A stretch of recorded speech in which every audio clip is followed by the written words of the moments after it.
साथियों, जय श्री राम। आज का किस्सा एक ऐसा आध्यात्मिक किस्सा है जिसे सुनकर आपको आनंद की प्राप्ति हुई, साथ ही हमारे सामाजिक ढर्रे को सुधारने के लिए भी एक उत्सुकता जागेगी।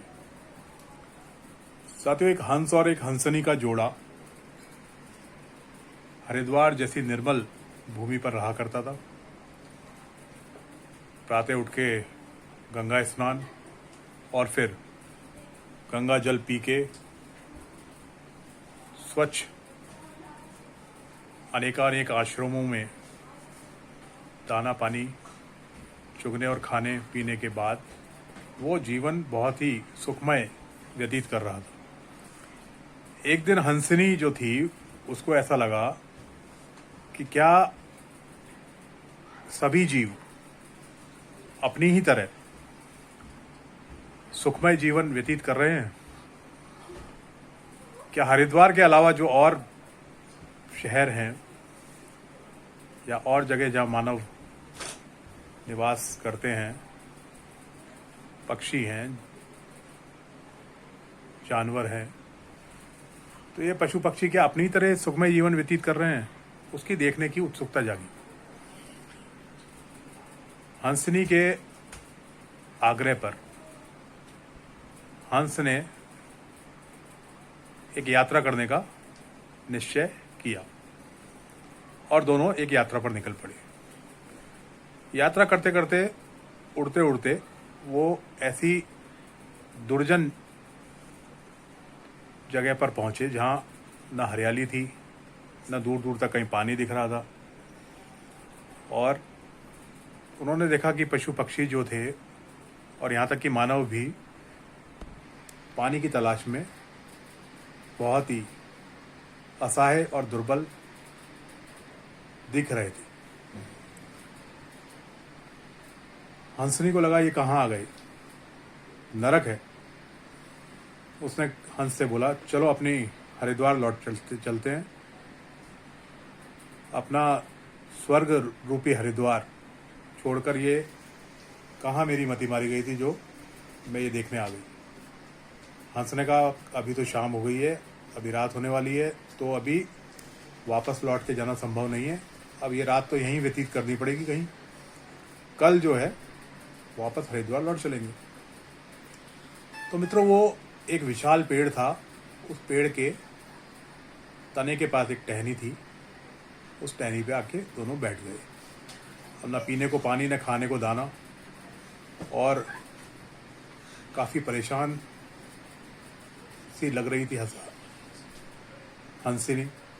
तो हंस को जब जब कुछ कहती तो हंस यही कहता, भाई आज की रात तो ऐसे ही काटो, कल जो है फिर चलेंगे। जैसे तैसे वो दोनों सोने का प्रयास कर रहे थे, तभी अचानक उसी पेड़ के शिखर पर बैठा हुआ एक उल्लू जोर जोर से चिल्लाने लगा। हंसनी बोली हंस से कि पहले ही भूखे प्यासे हम लोग यहाँ पे इस दुर्जन जगह पे आ गए हैं, अब रात्रि विश्राम के लिए सोने भी नहीं दे रहा है उल्लू। तो हंस बोला कि हाँ वो तो है। तो हंसनी ने पूछा, आखिर ये जगह ऐसी क्यों है? तो हंस ने कहा, देख, ऐसे उल्लू जिस जगह रहेंगे वो जगह तो ऐसी ही रहेगी। अब उल्लू जो है वो सब बातें हंस और हंसनी की सुन रहा था। सुबह जब होने लगी, सूर्योदय होने में लगभग 1 घंटा बाकी था, तो उल्लू हंस के पास आया, बोला प्रणाम। हंस ने भी प्रणाम किया। बोले यहाँ कैसे आना हुआ? बोले इधर आए थे तो यहाँ रात हो गई तो यहाँ रुक गए थे। बोले अच्छा अच्छा। तो हंस ने कहा ठीक है, फिर चलते हैं, फिर कभी मिलते हैं। तो उल्लू ने कहा कि ठीक है, जाइए। तो वो जाने लगे दोनों, हंस और हंसनी। तो उल्लू ने हंस को रोका। बोले अरे ठहरिए, आप मेरी पत्नी को कहाँ ले जा रहे हैं? हंस को बहुत अचंभा हुआ ये बात सुन के। हंस बोला कि ये मेरी पत्नी है, हंसनी है। उल्लू बोला नहीं नहीं, मेरी पत्नी है। अब इलाका उसका, और चारों तरफ वो एक आवाज में कई उल्लुओं को बुला सकता था। पूरा गांव जो आसपास बसा हुआ था, वो पूरा गांव उल्लुओं का। अब वो हंस अकेला पड़ गया। अब हंस को समझ में ना आया ये हो क्या रहा है। तो उसने कहा ऐसे नहीं भाई, ये हंसनी है, आप पता कर लें, गांव वालों को बुला लें, किसी से भी पूछ लें, ये हंसनी है तो मेरी पत्नी होगी, आपकी पत्नी थोड़ी हो सकती है। तो उल्लू ने कहा नहीं नहीं, पत्नी तो मेरी ही है, चलो तुम्हारी संतुष्टि के लिए मैं एक पंचायत बुला लेता हूं। तो तुरंत ही गांव में पंचायत बुलाई गई।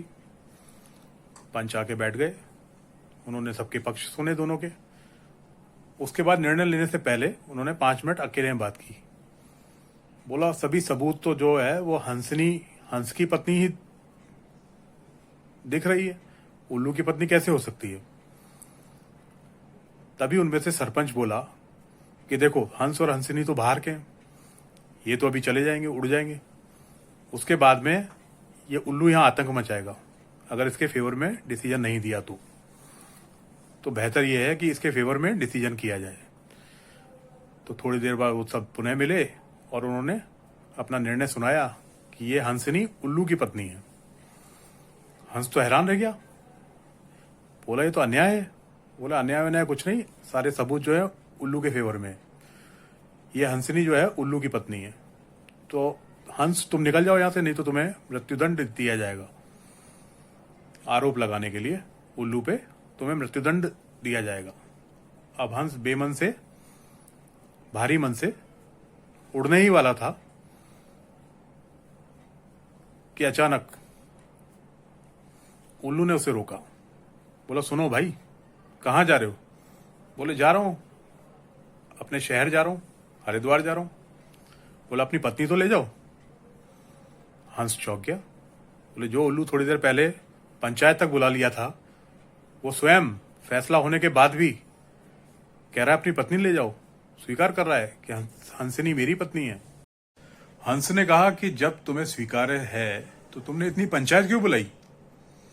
तो उल्लू ने कहा कि रात में तुम दोनों बात कर रहे थे ना, और तुम हंसनी को कह रहे थे कि ये इलाका जो दुर्जन है वो मेरी वजह से है, मेरे जैसे उल्लुओं की वजह से।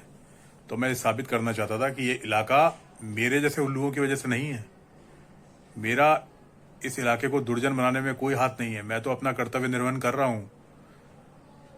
लेकिन ये इलाका ऐसे न्यायाधीशों की वजह से है जो अपना स्वार्थ देखकर फैसला सुनाते हैं। साथियों, ये कहानी हमारे वास्तविक समाज पर एक करारा तमाचा है। न्यायपालिकाएं कितनी उत्तम छवि की हैं हम सभी लोग जानते हैं। तारीख पे तारीख पे तारीख पे तारीख पे तारीख हम सब ने सुने हैं। बरसों पहले बोला गया ये एक फिल्म का डायलॉग पूरी न्याय प्रणाली पे बड़ा सा प्रश्न चिन्ह लगाता है, जिसे न्याय सुधार के तहत कोई सरकार, कोई भी तंत्र सुधारने की कोशिश ही नहीं करता है।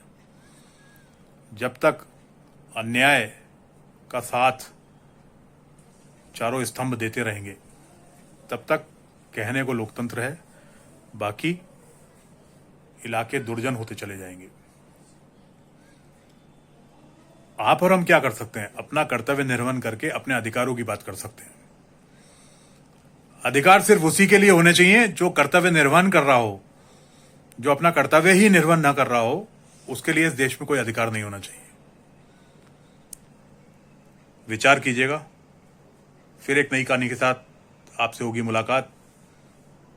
वीडियो पसंद आए तो लाइक करें, शेयर करें और चैनल को सब्सक्राइब करें ऐसी ही मजेदार आध्यात्मिक कहानियों के लिए। Thank you so much. जय श्री राम।